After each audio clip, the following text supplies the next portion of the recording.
Hello friends, मैं sir Bharat Khandelwal और आज हम लोग class 10th CBSE chapter number 6 का जो लाइफ प्रोसेस चैप्टर जो चल रहा था उसका नेक्स्ट टॉपिक हम लोग लेकर आए हैं और इसमें हम लोग रेस्पिरेशन प्रोसेस के बारे में पूरी जानकारी प्राप्त करेंगे। सो स्टार्ट करते हैं हम लोग। Now first of all, what is respiration? Respiration क्या होता है उसके बारे में। तो रेस्पिरेशन को हम लोग डिफाइन कर सकते हैं like this: the respiration is the process by which the food is burn in the cell of the body with the help of oxygen to release energy. Respiration एक ऐसा प्रोसेस है जिसके द्वारा फूड जो है वो हमारे सेल के अंदर बर्न होता है। Now what do you mean by burn? Burn means oxidise.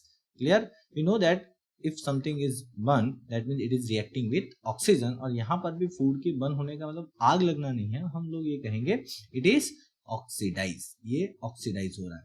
So food का ऑक्सीडेशन जब हमारी सेल, बॉडी की जो सेल है उनमें होता है और वो भी ऑक्सीजन की हेल्प से, और साथ में क्या रिलीज होता है? एनर्जी। तब ऐसे प्रोसेस को हम लोग क्या बोलेंगे?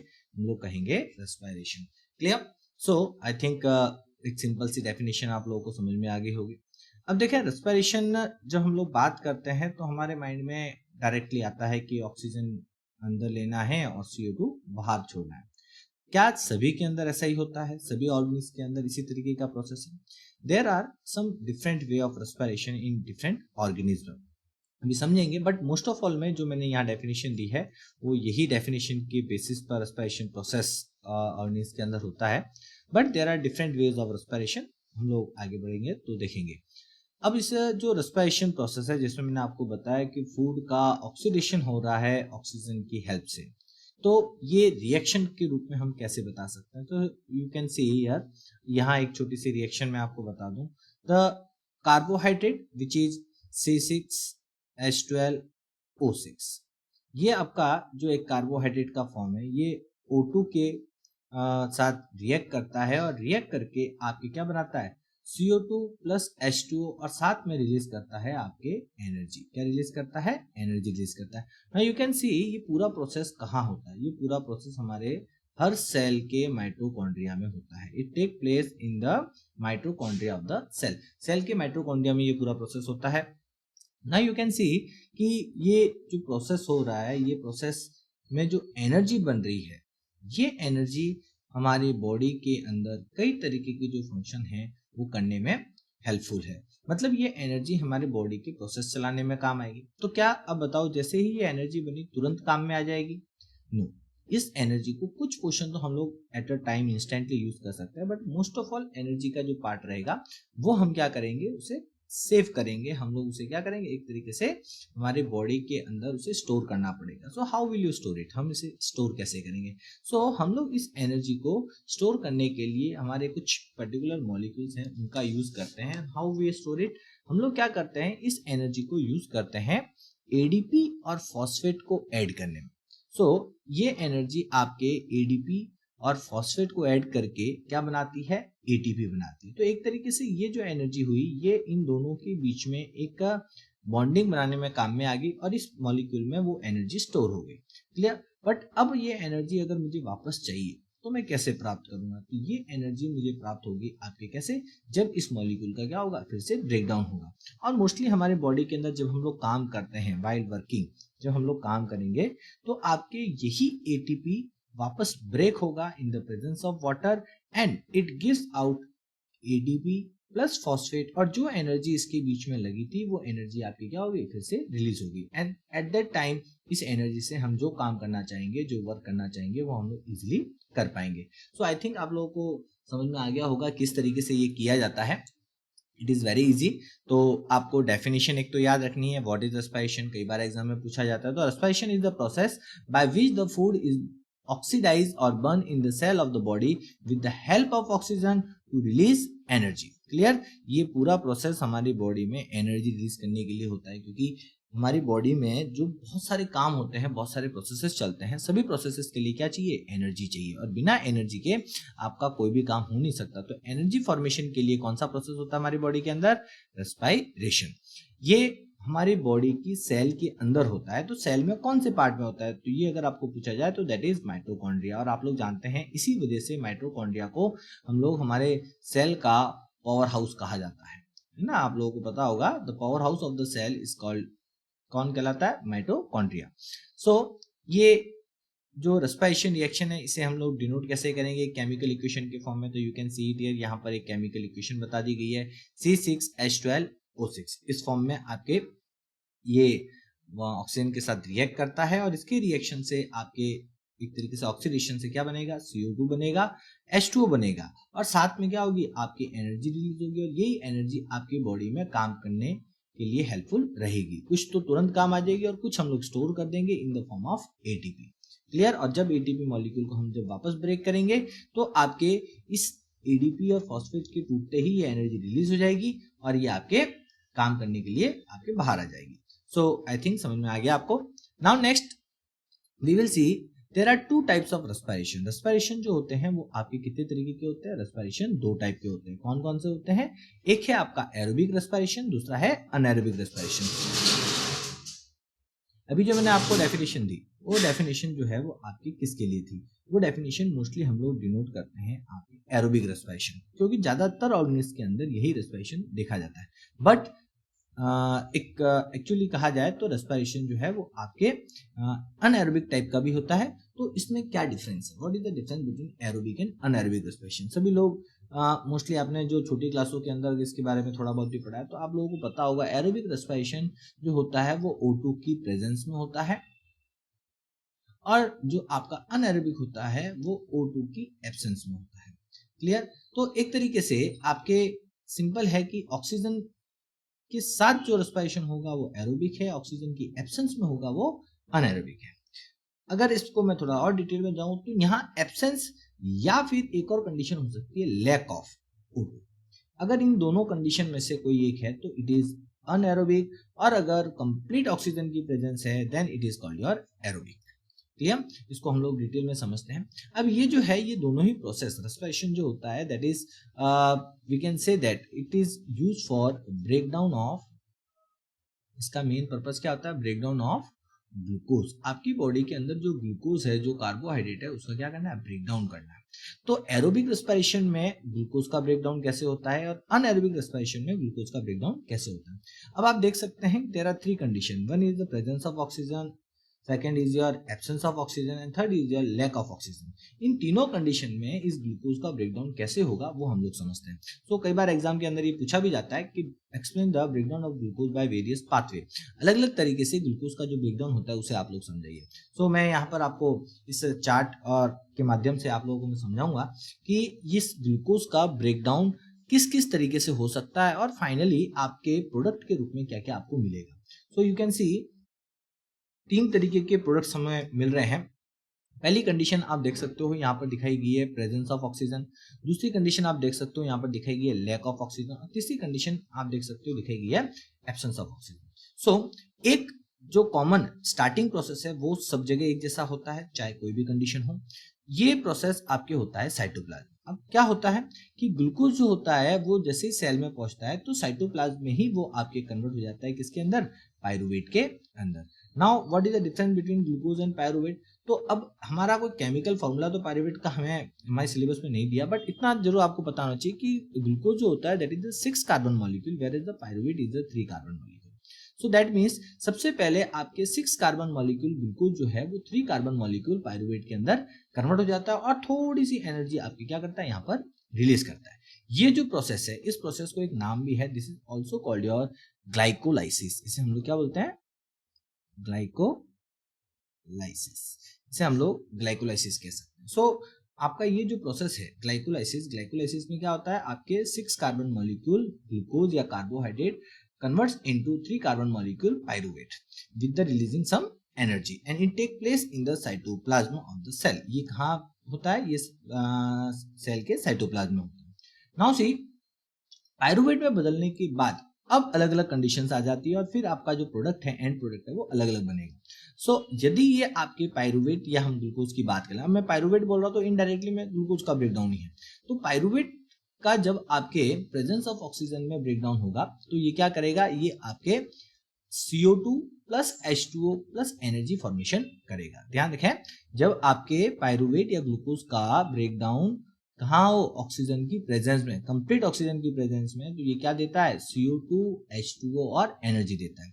ये प्रोसेस मोस्टली आपके माइटोकॉन्ड्रिया में देखने को मिलेगा। कहाँ देखने को मिलेगा, माइटोकॉन्ड्रिया में। सो यू कैन अंडरस्टैंड कि आपके माइटोकॉन्ड्रिया में जब भी आपके पायरुवेट पहुंचता है तो वहां प्रेजेंस ऑफ ऑक्सीजन आपका क्या होगा, ये स्टेप होता है। और ये आपके प्रेजेंस ऑफ ऑक्सीजन ये स्टेप होता है जहां पर आपके एंड प्रोडक्ट जो है वो इस तरीके से, now you can C energy बनी, जो हमारा मेन उद्देश्य था, हमें एनर्जी ही प्रोड्यूस करनी थी, तो एनर्जी का फॉर्मेशन यहाँ पर हो गया। नाउ यू कैन सी आपके ये जो है सेकंड केस में क्या होता है कि पायरुवेट यदि आपके मसल सेल, और मसल सेल से क्या करते हैं हम लोग, एक्सरसाइज करते हैं, वर्क करते हैं, फिजिकल वर्क जितने भी होते हैं वो हमारे किसके द्वारा होते हैं, वो हमारे मसल्स के द्वारा होते हैं।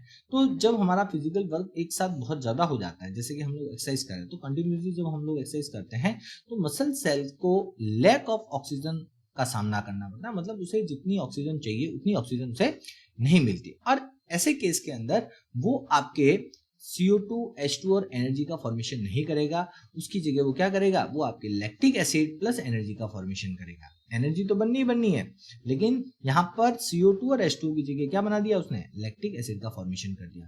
तो यही लैक्टिक एसिड आपके मसल्स के अंदर डिपोजिट होने पर, है ना, जब ये मसल्स के अंदर क्या हो जाएगी, डिपोजिट हो जाएगी, तब इट क्रिएट्स आपके क्रैम्प। आपने देखा होगा जो एक्सरसाइज करने वाले लोग होते हैं, जो आपने देखा होगा जिम विम में जाते हैं और बहुत ज़्यादा एक्सरसाइज करते हैं, या जो फिजिकल गेम वगैरह बहुत ज़्यादा खेलते हैं, उनकी बॉडी की जो मसल्स होती है वो काफ़ी हार्ड हो जाती है, उनमें क्रैम्प्स दिखने लगते हैं ना, हम लोग बोलते हैं सिक्स पैक्स बनाते हैं, बाइसेप्स बनाते हैं, तो वो that is shown due to cramps, वो क्रैम्प उनमें क्रिएट हो जाते हैं, और उस क्रैम्प की वजह से क्या हो जाता है, आपका वो मसल वाला पोर्शन हार्ड हो जाता है। तो ये क्रैम्प किसकी वजह से आ रहा है, due to deposition of lactic acid, ये आपके लैक्टिक एसिड की डिपोजिशन की वजह से होता है। क्लियर, आई थिंक समझ में आ गया होगा आपको। नाउ नेक्स्ट यू कैन सी आपके जो थर्ड कंडीशन है, that is your absence of oxygen. Third condition क्या है, absence of oxygen.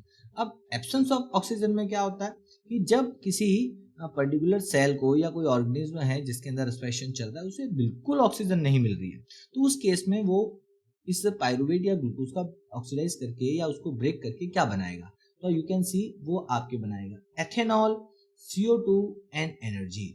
Energy is must, energy तो बननी है, बट आपके यहाँ देख लें ये CO2 H2O की जगह ये बना रहा है CO2 प्लस एथेनॉल, एथेनॉल का फॉर्मेशन हो रहा है। तो यू कैन सी एक तरीके से एल्कोहल बन गया यहाँ पर। तो एल्कोहल बनाने के लिए इसी तरीके के प्रोसेस का यूज किया जाता है। तो आपको पता होगा जो एल्कोहल बनाने वाले जो लोग होते हैं वो क्या करते हैं, मोस्टली फ्रूट जूस या ऐसे किसी जूस को लेते हैं जिसमें ग्लूकोज का कंटेंट बहुत ज्यादा होता है ना, शुगर केन का जूस ले लो या फ्रूट जूस ले लो, उसे क्या करते हैं वो आपके anaerobic respiration, absence of oxygen में, O2 की एब्सेंस में उसे क्या करते हैं, वो रखते हैं, जिसकी वजह से उसके अंदर जो माइक्रो ऑर्गेनिज्म बनेंगे वो उस ग्लूकोज को किसमें कन्वर्ट कर देंगे, एल्कोहल में कन्वर्ट कर देंगे। इसके लिए मोस्टली जो माइक्रो ऑर्गेनिज्म यूज होते हैं दे आर ईस्ट का यूज किया जाता है, और ईस्ट इन्हें क्या करेगा, एक तरीके से एब्सेंस ऑफ ऑक्सीजन में इनका रेस्पिरेशन करेगा, अनएरोबिक रेस्पिरेशन करेगा, और उसे किस में बदल देगा, एल्कोहल में बदल देगा। यहाँ पर इस प्रोसेस का एक नाम चलता है, दैट इज कॉल्ड फर्मेंटेशन। क्या बोलते हैं उसको, fermentation. So you can C fermentation जो प्रोसेस है वो आपके एक तरीके से एक ऐसा प्रोसेस जिसके द्वारा जो ग्लूकोज है वो ग्लूकोज आपके किस में कन्वर्ट होता है, एल्कोहल में कन्वर्ट हो जाता है। क्लियर चीज आपको आई थिंक समझ में आ गया होगा, इट इज वेरी इजी। चलिए, सो ये आपके तीन तरीके से ग्लूकोज का ब्रेकडाउन हो रहा है। You can see it, glucose का एक ब्रेकडाउन ऐसा हो रहा है जिसमें आपके CO2 H2O और एनर्जी का फॉर्मेशन हो रहा है। जस्ट अ मिनट, हाँ देखें, ग्लूकोज का एक ब्रेकडाउन जो प्रेजेंस ऑफ ऑक्सीजन में होगा, और उसका एंड प्रोडक्ट जो बनेगा that is CO2 H2O and energy. Clear, याद रखिएगा। और ये कहाँ होता है, it take place in mitochondria. कहाँ होगा, माइटोकॉन्ड्रिया में होगा। उसके बाद आपके दूसरा ब्रेकडाउन है ग्लूकोज का in the lack of oxygen के केस में, जो आपके क्या बनाएगा, लैक्टिक एसिड और एनर्जी बनाएगा। और ये आपके मोस्टली मसल सेल्स, जब आप फिजिकल वर्क या एक्सरसाइज बहुत ज्यादा करते हैं तो उस समय होता है लैक ऑफ ऑक्सीजन का केस, और इसके डिपोजिशन की वजह से आपके मसल्स के अंदर क्रैम्प वगैरह जो है वो बढ़ने स्टार्ट हो जाते हैं। क्लियर, मसल्स हार्ड हो जाती है, थोड़ा सा उसमें हार्डनेस आ जाती है। अब इसके साथ आपने देखा हो थर्ड जो केस है इसका वो है एब्सेंस ऑफ ऑक्सीजन में, कि जब ग्लूकोज का ब्रेकडाउन एब्सेंस ऑफ ऑक्सीजन में हो तो ये एंड प्रोडक्ट के रूप में आपके एथेनॉल, CO2 और एनर्जी का फॉर्मेशन करेगा, और ये मोस्टली आपके जो माइक्रो ऑर्गेनिज्म होता है उनके द्वारा किया जाता है। और ये आपके ये ईस्ट के द्वारा, जैसे यहाँ बताया गया है, तो ईस्ट की हेल्प से हम लोग क्या कर सकते हैं, एथेनॉल CO2 एनर्जी बना सकते हैं। एथेनॉल एक तरीके का एल्कोहल है, तो ये जो रिएक्शन है ये एल्कोहल बनाने के लिए काम में आती है, और इस रिएक्शन का एक नाम चलता है, दैट इज कॉल्ड फर्मेंटेशन। क्या बोलते हैं, फर्मेंटेशन। सो ये फर्मेंटेशन प्रोसेस है। अब इसमें ध्यान रखें, फर्स्ट केस जो है that is your aerobic respiration, ये एरोबिक रेस्पिरेशन है, जबकि ये सेकेंड और थर्ड केसेस जो है ये आपके अनएरोबिक है। क्लियर, ये अनएरोबिक केसेस हैं ये दोनों, आप समझ लें। और जो फर्स्ट केस है that is your aerobic respiration. Clear, तो कभी भी आपको पूछे एरोबिक रेस्पिरेशन में बताओ एंड प्रोडक्ट क्या बनते हैं, तो you have to tell this. ये आपके बनेंगे, एक तो ये बनेगा और एक ये, और दूसरा केस आपका बनेगा ये। क्लियर, सॉरी, ये सेकेंड एनारोबिक के अंदर है। अनएरोबिक में आपको दो बताने होंगे, या तो ये बनेगा या फिर आपके ये बनेगा। क्लियर चीज, तो इस तरीके से आपके एरोबिक और अनएरोबिक रेस्पिरेशन किस तरीके से होता है, कौन कौन से केसेस होते हैं, मैंने आपको बता दिया। और यहाँ पर ये भी ध्यान रखिएगा, आपके एक स्टार्टिंग जो फर्स्ट जो एक स्टेप है वो सभी में कॉमन है, and that is your conversion of the glucose into pyruvate, and this process is known as, इस प्रोसेस को हम लोग क्या बोलेंगे, इसको हम लोग बोलेंगे आपके ग्लाइकोलाइसिस। क्लियर, और ये आपके कहाँ होता है, साइटोप्लाज्म के अंदर। सो आई थिंक वेरी इजी, आप लोगों को समझ में आ गया होगा, इजी है ये। चलिए तो नेक्स्ट आगे बढ़ते हैं, ये काफी इंपॉर्टेंट क्वेश्चन है, ध्यान रखिएगा, इसकी प्रैक्टिस आप लोग कर लीजिएगा। नाउ सी, एरोबिक रेस्पिरेशन और अनएरोबिक रेस्पिरेशन का एक डिफरेंस भी आता है, तो आपके इसके क्या क्या फीचर्स हैं वो आप लोग अच्छे से समझ लें। एरोबिक रेस्पिरेशन हमको पता है कहाँ कैसे होता है, in the presence of oxygen होता है। उसके बाद ये ज्यादा एनर्जी, आपने देखा तीनों केस में एनर्जी बन रही थी, तो एरोबिक और अनएरोबिक में जो एनर्जी बनती है, एरोबिक वाले में एनर्जी बहुत ज्यादा बनती है, और इसीलिए मोस्टली ये प्रोसेस आपके मल्टी सेलुलर है ना, जो मल्टी सेलुलर जो ऑर्गेनिज्म है उनके अंदर ज्यादा देखने को मिलेगा, क्योंकि उनकी बॉडी को ज्यादा एनर्जी की रिक्वायरमेंट होती है, इसलिए उनके अंदर aerobic respiration presence of oxygen नहीं होता है। नेक्स्ट है, आप देखें, the end product are carbon dioxide, water and energy. आपके एंड प्रोडक्ट के रूप में क्या है, आपके कार्बन डाइऑक्साइड बना, वाटर बना, और साथ में आपकी क्या रिलीज हुई थी, एनर्जी रिलीज हुई थी। तो ये चीज, और ये most of all multi cellular organism के अंदर पाए जाने वाला प्रोसेस है। Clear, now next you can see it here, आप आगे देख सकते हैं आपके अनएरोबिक रेस्पिरेशन। अनएरोबिक रेस्पिरेशन में दो केसेस हैं, या तो आपकी एब्सेंस ऑफ ऑक्सीजन और या फिर लैक ऑफ ऑक्सीजन।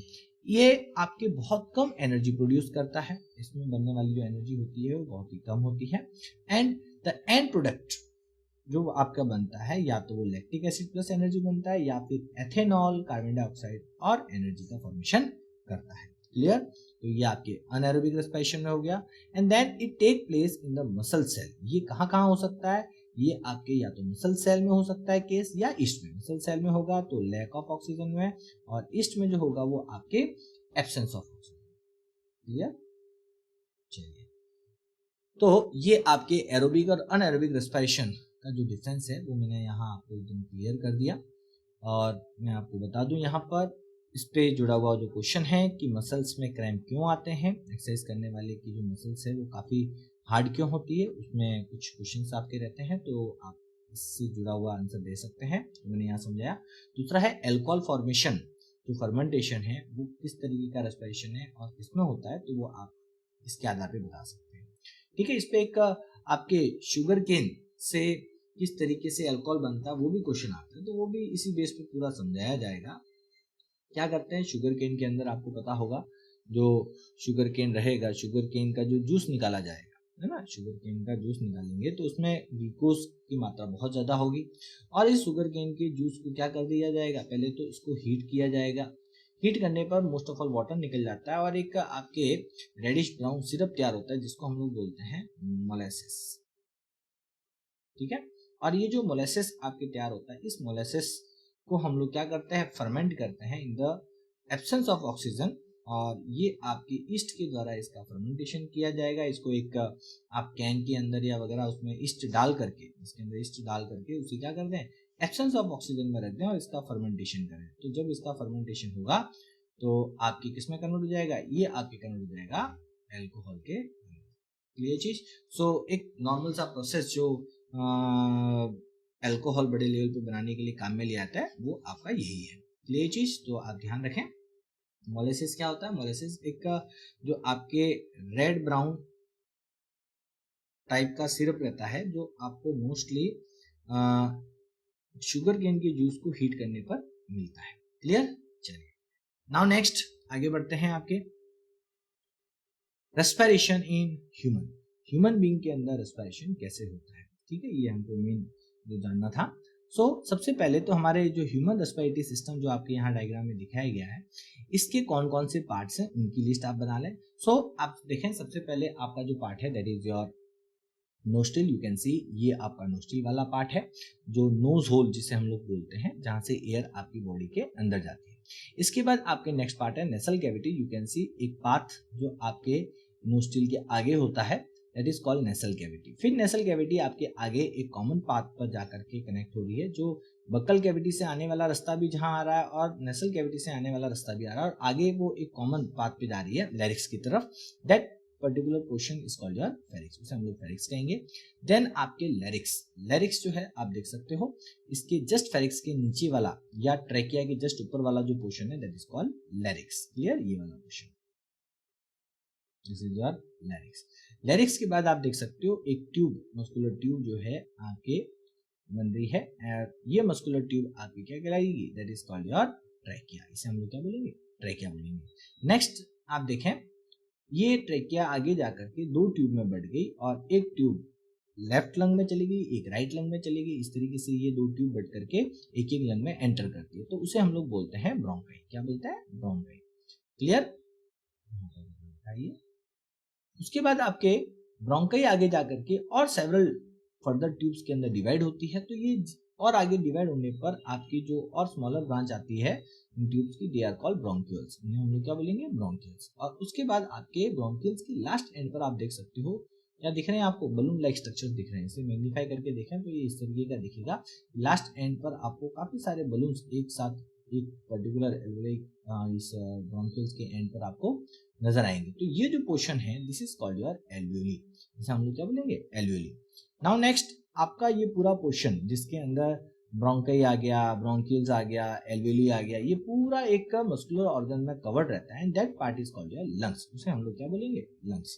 तो राइट लंग और लेफ्ट लंग। आपको मैं जानकारी दे दूं कि लेफ्ट लंग जो होता है वो थोड़ा सा कंपेयर टू राइट लंग क्या होता है, थोड़ा सा छोटा होता है, इट इज स्मॉलर, ये थोड़ा सा छोटा होता है ड्यू टू यहाँ पर बीच में क्या हो जाता है कि आपके हार्ट वगैरह आ जाने से इसकी जो ओवरऑल जो कैविटी है, जिस लंग की चेस्ट कैविटी का जो हिस्सा ये अपना ये रखता है वो थोड़ा सा कम होता है कंपेयर टू दिस साइड, इस राइट लंग। ठीक है, तो ये है। इसके साथ एक और चीज बता दूं, ये कुछ सेक्शन में बटे हुए होते हैं, तो they are divided into, the right lung is divided into 3 lobes. Right lung जो है वो 3 लोब्स में डिवाइडेड है, जबकि आपका लेफ्ट लंग जो है वो ओनली 2 लोब्स के अंदर डिवाइडेड है। क्लियर। नाउ सी, अब ये पूरा जो पार्ट है लंग वाला जो है ये काफी सेंसिटिव पार्ट है, मस्कुलर पार्ट है। तो ये आपके बाहर की किसी भी प्रेशर की वजह से या आपके ऊपर धक्का लगने की वजह से या भीड़ में आप चले जाएं तो ये पोर्शन आपके दबना नहीं चाहिए। आपके इंटरनल जो मसल्स हैं उनको एयर को प्रॉपरली लेने और छोड़ने का जो कॉन्ट्रैक्शन रिलैक्सेशन है वो प्रोसेस चलना चाहिए। तो इसके लिए इसे बाहर से एक हार्ड कवरिंग की जरूरत है और वो हार्ड कवरिंग मिल जाती है हमको इन रिब्स के द्वारा। अब देख रहे हैं इसके ऊपर एक बोन का पूरा कवर रहता है जो आपके चेस्ट कैविटी वाले रीजन को कवर करके रखता है, उसे प्रोटेक्ट करते हैं। So that ribs makes a cage like structure that is called your rib cage. उसे हम लोग क्या बोलेंगे, रिब केज।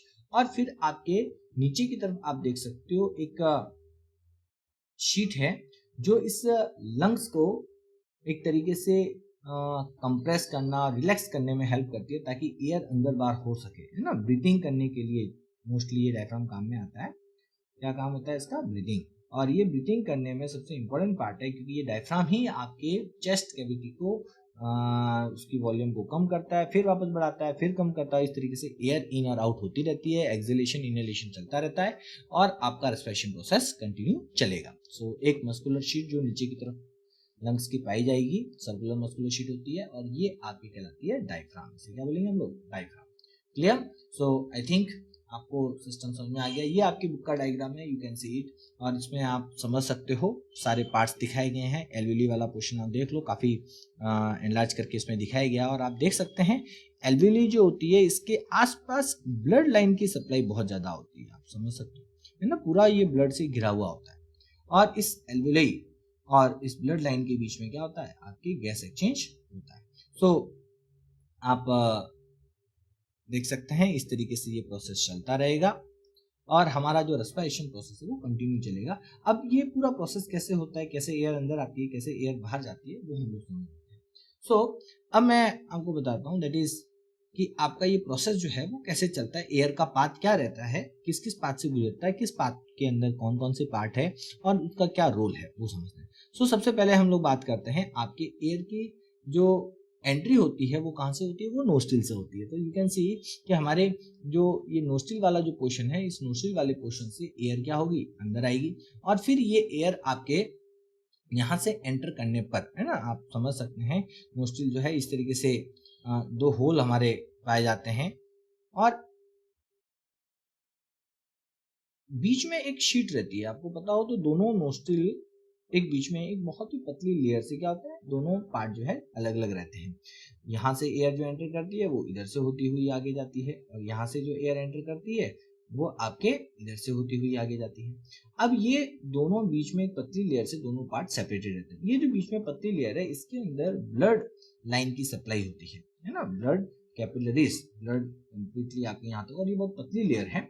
सो उन ब्लड का टेम्परेचर बहुत इजीली यहाँ से फ्लो होने वाली एयर के कांटेक्ट में आ जाता है। सो आपके पहला तो मैं यहाँ पर आपको काम बता दूं कि जब ये एयर नोस्ट्रिल से होते हुए इस नेसल कैविटी वाले पाथ से आगे बढ़ेगा, तो यहाँ पर जो ब्लड कैपिलरीज है वो इन एयर्स को क्या कर देगी? वार्म कर देगी। उसमें ब्लड कैपिलरी में जो ब्लड है वो इन एयर को वार्म करके अंदर भेजेगा, क्योंकि हम लोग नॉर्मली जानते हैं कि बाहर का टेम्परेचर जो होता है वो 25 to 30 डिग्री होता है, जबकि हमारी बॉडी का इंटरनल टेम्परेचर 37 डिग्री सेल्सियस होता है। सो आपको क्या करना पड़ेगा? लो टेम्परेचर वाली एयर को हाई टेम्परेचर में थोड़ा सा क्रिएट करना पड़ेगा, ताकि आपकी बॉडी का इंटरनल टेम्परेचर डिस्टर्ब ना हो। अदरवाइज क्या हो सकता है कि आपकी बहुत ठंडी हवा जब आपकी बॉडी में चली जाती है तो कई बार क्या होता है, आपको सर्दी जुकाम वगैरह लगने की शिकायत रहती है। बॉडी एक तरीके से जो टेम्परेचर फ्लक्चुएट होता है आपकी बॉडी का, उससे आपकी बॉडी के इंटरनल प्रोसेस डिस्टर्ब हो सकते हैं। तो सबसे पहला काम तो मैं आपको यही बता दूं कि जो एयर अंदर जा रही है वो इस नेसल कैविटी वाले पार्ट से गुजरने पर इस ब्लड कैपिलरी के कांटेक्ट में आते ही वो क्या हो जाएगी? एयर वार्म होकर के अंदर जाएगी। देन आपके यहाँ पर अंदर की तरफ नेसल कैविटी वाले पार्ट में आपने देखा है कुछ हेयर लाइक स्ट्रक्चर्स आपको नजर आ रहे हैं। तो ये अंदर वाला जो पार्ट होता है इसमें आपके हेयर लाइक स्ट्रक्चर्स भी हैं, और अंदर की तरफ एक म्यूकस की लेयर भी बनी हुई होती है। So what is the role of that hair and mucus? इनका रोल जो होता है to trap the dust particle. ये जो डस्ट पार्टिकल जो एयर के साथ मोस्टली आपकी बॉडी में एंटर कर सकते हैं, क्योंकि हम जो बाहर से एयर अंदर लेते हैं तो उसमें डस्ट पार्टिकल भी होते हैं, उसमें आपके मिट्टी के पार्टिकल हो सकते हैं, और कई तरीके के जम्स हो सकते हैं। तो उनको रोकना, उनको ट्रैप करने का काम आपके कौन करता है? ये हेयर और म्यूकस करता है। अब इसके बाद अगर मैं बात करूं आगे, इट देन पासेस थ्रू फेरिक्स। उसके बाद जो एयर है वो आपको पता होगा कौन से वाले पार्ट में जाएगी, वो आके पहुंचेगी इस फेरिक्स वाले पार्ट में। क्लियर चीज? अब आपके ये जो एयर है इसे फिल्टर करके आगे भेजा जा रहा है। इसका पर्पस आप समझ सकते हैं कि आपके रेस्पिरेटरी सिस्टम को आगे जाकर के कहीं कोई डैमेज ना करे। कोई पार्ट अगर आपके लंग्स तक पहुंच गया तो आपके रेस्पिरेटरी सिस्टम को डिस्टर्ब कर सकता है, आपकी ब्रीथिंग प्रोसेस को एक तरीके से हार्म कर सकता है। तो ये एयर यहाँ से फिल्टर होने के बाद फेरिक्स में आती है। क्लियर? फेरिक्स से ये एयर जो है नेक्स्ट आगे कहाँ से ट्रेवल कहाँ जाएगी? वो आपकी जाएगी लैरिक्स वाले पोर्शन में। अब ये लैरिक्स वाला जो पोर्शन है ये क्या है? लैरिक्स आपको पता होगा तो आपके जहाँ वोकल कॉर्ड पाई जाती है ना, आपके यहाँ पर वोकल कॉर्ड पाई जाती है जहाँ से आवाज जनरेट होती है। तो आपके यहाँ पर क्या है कि एक तरीके से मैं आपको बताऊं तो एक बहुत ही थिन शीट होती है और उसके बीच में एक स्लिट होता है, पतला सा गैप होता है जहां से एयर जो है वो क्या होती है? बाहर आती है। ये जो आपकी वोकल कॉर्ड है, इस वोकल कॉर्ड में बीच में क्या दिख रहा है आपको? गैप दिख रहा है। तो ये जब एयर आपके इसमें से बाहर आएगी तो वो इस जगह से निकलेगी। कहाँ से निकलेगी? आपके जो बीच में स्लिट नजर आएगा, इस स्लिट से एयर बाहर आएगी इस जगह से।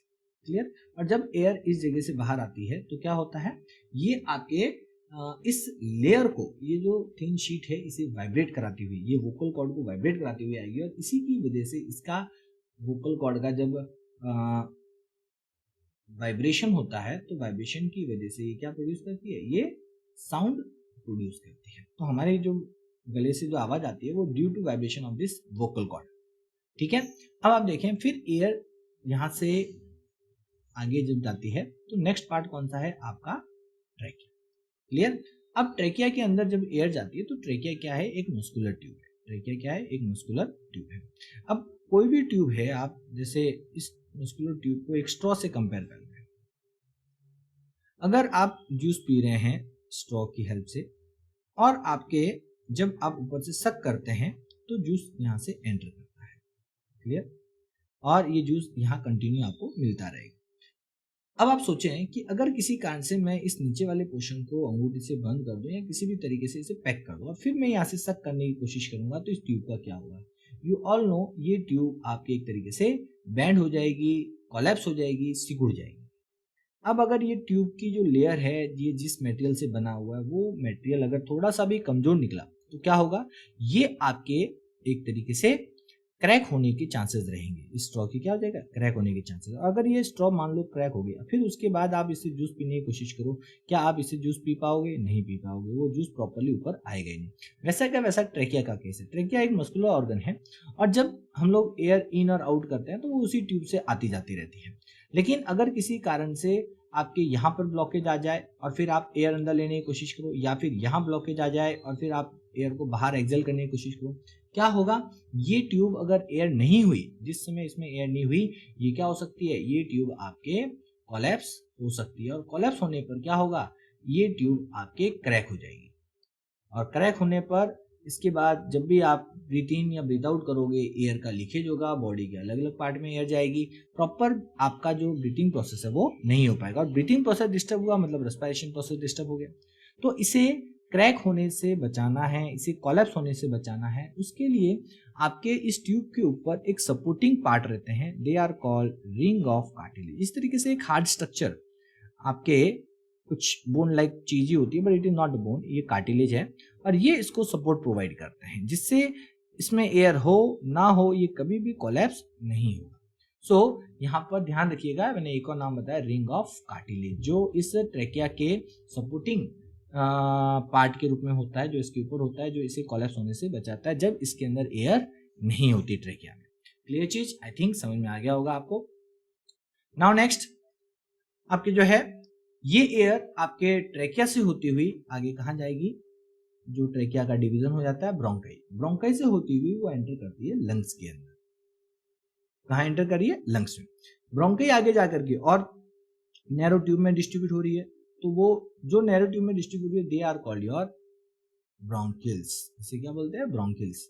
और इन ब्रोंकिल्स से होती हुई ये एयर जो है लास्ट एंड पर पहुंचती है, और लास्ट एंड पर क्या होते हैं, आपके sac like structure, balloon like structures होते हैं, which are known as alveoli, जिन्हें हम लोग क्या बोलते हैं? एल्वियोली बोलते हैं। क्लियर?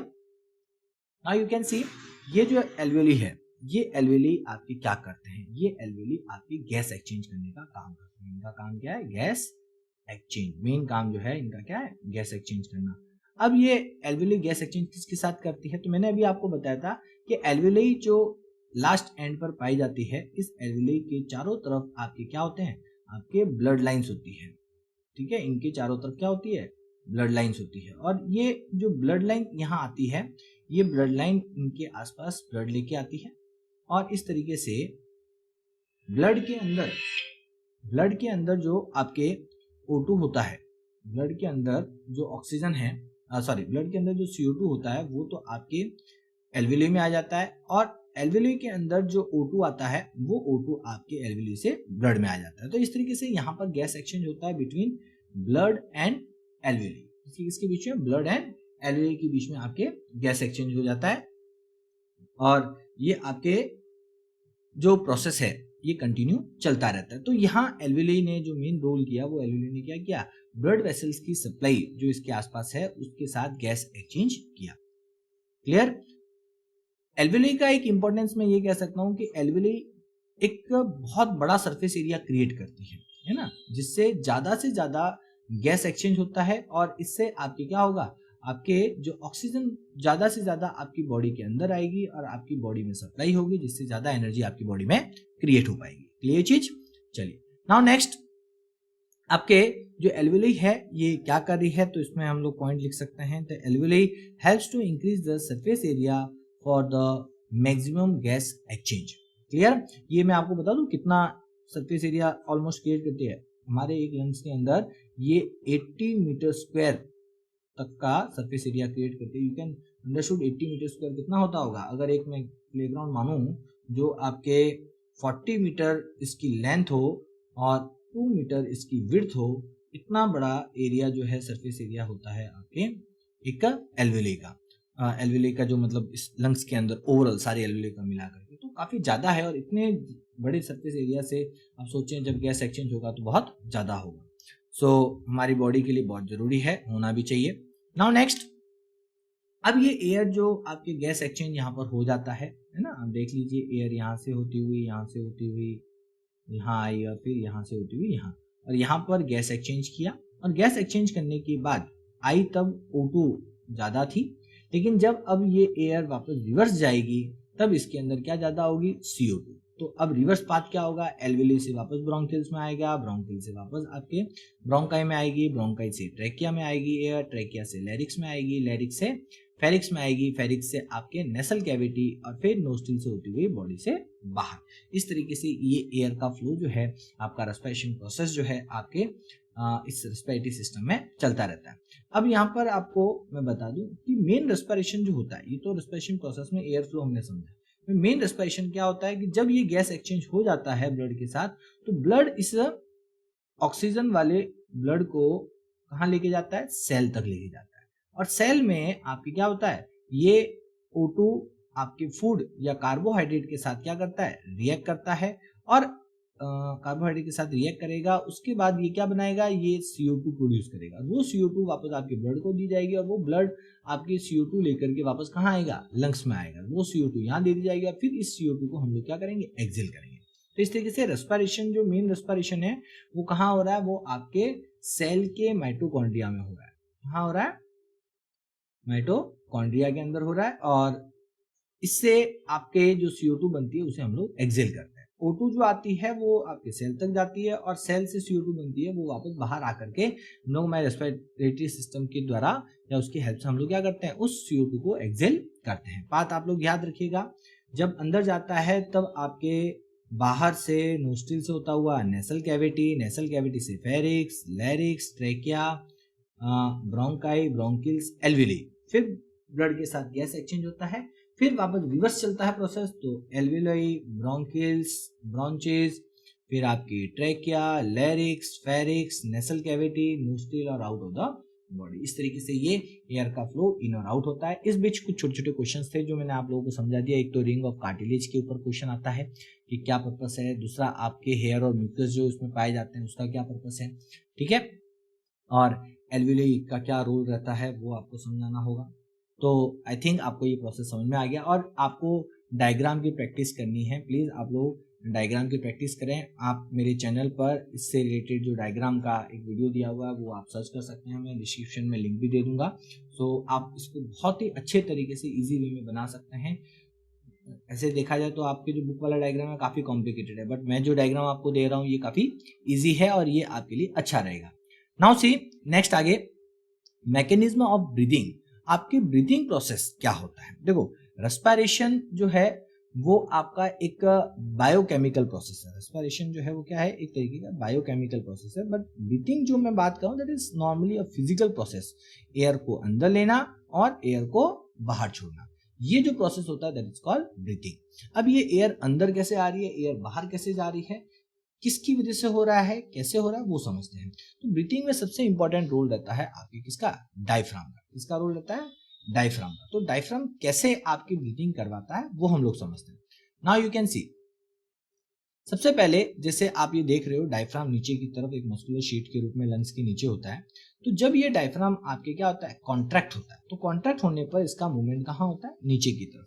तो जब आपका डायफ्राम कॉन्ट्रैक्ट होगा, कॉन्ट्रैक्ट होने पर ये डायफ्राम नीचे की तरफ बढ़ेगा, तो आपके इस लंग्स को एक्सपेंड होने की जगह मिल जाएगी और चेस्ट कैविटी बढ़ जाएगी। और जब चेस्ट कैविटी बढ़ेगी तो उसमें एक्स्ट्रा वॉल्यूम क्रिएट होगा और उस वॉल्यूम को भरने के लिए बाहर से एयर जो होगी वो कहाँ आएगी, बॉडी के अंदर आएगी, लंग्स के अंदर आएगी। तो इसे हम लोग बोलेंगे ब्रीथिंग इन या इनहेलेशन। क्या बोलेंगे, इनहेलेशन। तो इनहेलेशन हो जाएगा आपके इस तरीके से। क्लियर चीज। तो आपके डायफ्राम का कॉन्ट्रैक्ट होना, डायफ्राम का नीचे की तरफ जाना, लंग्स को एक्सपेंड होने की जगह मिलना, चेस्ट कैविटी का बढ़ना और चेस्ट कैविटी को फिलअप करने के लिए बाहर से एयर का अंदर आना, this is called your inhalation. Clear. दूसरा इसका जस्ट ब्रीथिंग आउट कैसे करते हैं, तो जब आपका जो डायफ्राम की मसल्स है ये रिलैक्स होती है, एक्सपेंड होती है, तो इट मूव्स अपवर्ड, वो अपवर्ड बढ़ती है तो इट कंप्रेस द लंग्स, वो लंग्स को दबाएगी, लंग्स को दबाएगी तो चेस्ट कैविटी कम होगी और चेस्ट कैविटी कम होगी तो जो अंदर एयर होगी वो ज्यादा से ज्यादा एयर बाहर निकलने की कोशिश करेगी और इस तरीके से ये हो जाएगा आपका ब्रीथिंग आउट, जिसे हम लोग बोलेंगे एक्सेलेशन। क्या बोलेंगे, एक्सेलेशन। क्लियर। तो ये आपका इनहेलेशन और acceleration with the help of diaphragm इस तरीके से होता है, वो मैंने आपको समझा दिया। तो इट इज वेरी इजी, आप लोग आराम से इसको समझ सकते हो। सो इस तरीके से आपका ये जो रेस्पिरेशन प्रोसेस है बहुत ही ज़्यादा डिटेल में है नहीं, बट जितना ह्यूमन सिस्टम के बारे में दिया हुआ मैंने आप लोगों को कंप्लीटली समझा दिया। इसमें कुछ रिलेटेड इंपॉर्टेंट क्वेश्चन हैं वो थोड़ा सा अपन डिस्कस कर लेते हैं। एक तो difference between respiration and breathing, ये कई बार पूछा जाता है, तो what you have to write. First है respiration is your biochemical process. Respiration जो होता है वो क्या होता है, आपका एक बायोकेमिकल प्रोसेस होता है जिसके अंदर आपके पता होगा सेल के अंदर जो फूड का ब्रेकडाउन होता है with the help of O2, तो that is your main respiration जो आपके बायोकेमिकल प्रोसेस है। उसके बाद ब्रीथिंग को अगर मैं कहूँ तो breathing is a physical process, just an exchange of gas, एक तरीके से एयर का अंदर आना बाहर जाना वही हो रहा है। सो सेकेंड पॉइंट में लिखूंगा तो O2 रिएक्ट विद फूड, इसमें बायोकेमिकल प्रोसेस के तहत क्या होता है, ऑक्सीजन का फूड के साथ रिएक्शन होता है और एनर्जी रिलीज होती है। ब्रीथिंग के अंदर ओनली गैस एक्सचेंज होता है, किसी प्रकार की रिएक्शन नहीं हो रही और किसी प्रकार की एनर्जी रिलीज नहीं हो रही। यहाँ पर रेस्पिरेशन में एनर्जी रिलीज होती है जबकि यहाँ पर किसी प्रकार की एनर्जी का जो है रिलीजिंग नहीं होता। और ये आपके साइटोप्लाज्मा और माइटोकॉन्ड्रिया में होने वाला प्रोसेस है। रेस्पिरेशन जो प्रोसेस है वो मोस्टली कहाँ माना जाता है, साइटोप्लाज्मा में हो रहा है ग्लूकोज का ब्रेकडाउन कुछ, और फिर आपके माइटोकॉन्ड्रिया में हो रहा है। बट आपके ब्रीथिंग जो है वो रेस्पिरेटरी ऑर्गन, रेस्पिरेटरी सिस्टम के अंदर होता है, ठीक है, with the help of diaphragm. तो ये आपके दोनों के बीच का जो डिफरेंस है वो आप लोग लिख सकते हो, it is very easy. Okay, next question एक और है आपके, why the rate of breathing in aquatic animal has to be faster than in the terrestrial animal. जो आपके लैंड पर है ना, मान लो जो वाटर है और एक लैंड पर रहने वाले, तो वाटर में रहने वाले जो एक्वेटिक एनिमल है उनकी ब्रीथिंग रेट जो होती है वो क्या होती है, ब्रीथिंग रेट आपकी काफी ज्यादा होती है, ब्रीथिंग रेट फास्ट होती है, जबकि आपके जो लैंड पर रहने वाले जो ऑर्गेनिज्म है इनकी ब्रीथिंग रेट क्या होती है, लो होती है। ऐसा क्यों, ये समझाना आपको।